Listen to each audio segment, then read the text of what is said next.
The World Cup is already the biggest sporting event on the planet. 4 billion people watched the last one. So FIFA looked at that and thought, yeah, but what if it was bigger? Starting in 2026, the World Cup goes from 32 teams to 48. That's a 50% increase, and that single decision is going to change everything. The drama, the upsets, the money, the politics, the meaning of qualifying. For decades, 32 teams competed at the World Cup. They were split into 8 groups of 4. Top 2 from each group advanced, then knockout rounds until one team was left standing. It worked really well, actually. Every game meant something.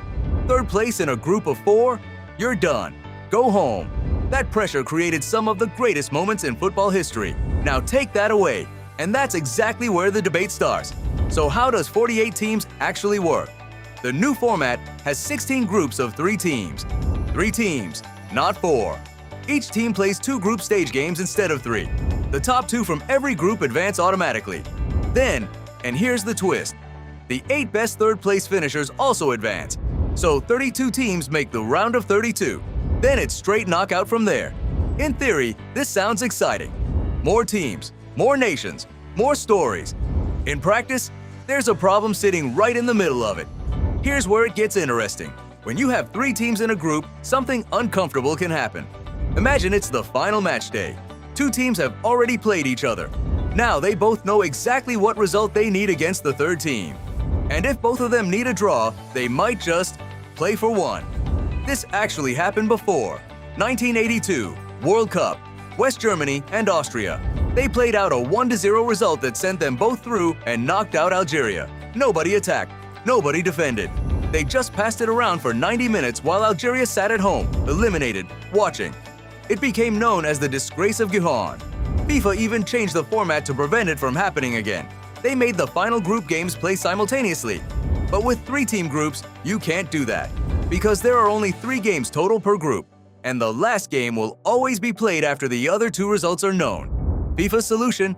Introduce a penalty shootout for draws in the group stage. This sounds simple. It isn't. Let me explain why that matters. In normal football, a draw is a perfectly valid result. It's a point each. Teams use it strategically. It's part of the game. In this new format, a drawn group game would go to a shootout, not to decide who advances, but just to award a bonus point. The winner of the shootout gets an extra point. The loser doesn't. So now teams might try to win a game, fail, and then still get punished in a shootout. Or play not to lose, park the bus for 90 minutes, and gamble on winning the lottery of penalties. You know the type of match. 0 shots on target. 70% possession, but going nowhere. A goalkeeper who hasn't touched the ball in 40 minutes suddenly becoming the most important person on the pitch. That's the risk, and football fans are already worried about it. Now here's the other side of the argument, because there is one. Right now, huge footballing nations don't qualify for the World Cup. It happens more than people realize. Italy didn't make it in 2018. The United States missed 2018. These are massive football markets, massive audiences. With 48 teams, more of those nations get in. Africa goes from 5 spots to 9. Asia nearly doubles. CONCACAF, North and Central America, goes from 3 guaranteed spots to 6.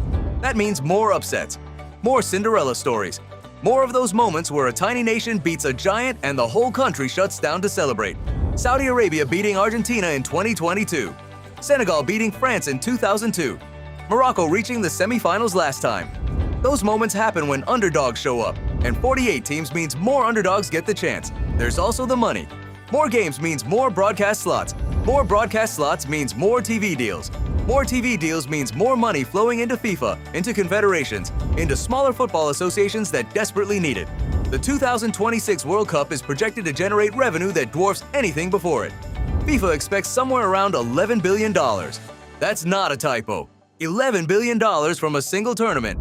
Whether that money actually reaches grassroots football in developing nations, well, that's a different conversation entirely. But the financial logic of expanding the tournament is brutally obvious. More teams, more games, more money. It's pretty straightforward arithmetic. What actually changes on the pitch, though? The 2026 World Cup has 104 matches. The old format had 64. That's 40 extra games of World Cup football, spread across the United States, Canada, and Mexico. 3 countries hosting simultaneously, 16 different venues, cities like New York, Los Angeles, Dallas, Toronto, Mexico City. The logistics alone are staggering. And because there are more games and more travel, teams have to manage squads differently. Fitness becomes even more important. The depth of your bench matters more. A team that relies on 11 players and prays nobody gets injured, they're going to struggle in a way they never had to before. The best prepared squads will have an advantage they didn't have in the old format.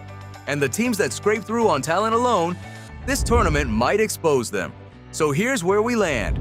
The World Cup started as 16 teams in 1930. It grew to 24, then 32, now 48. Every single time it expanded, people said it would dilute the quality. Every single time, the tournament found a way to produce unforgettable moments anyway.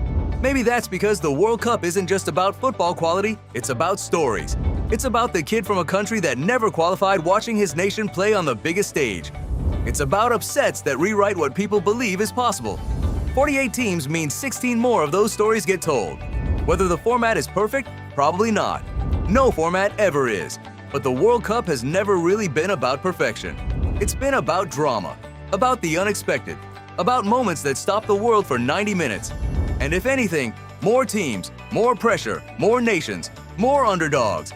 That sounds like more drama to me. The real question isn't whether 48 teams changes the World Cup. It already has. The question is whether the World Cup changes us the way it always has. My bet? It will.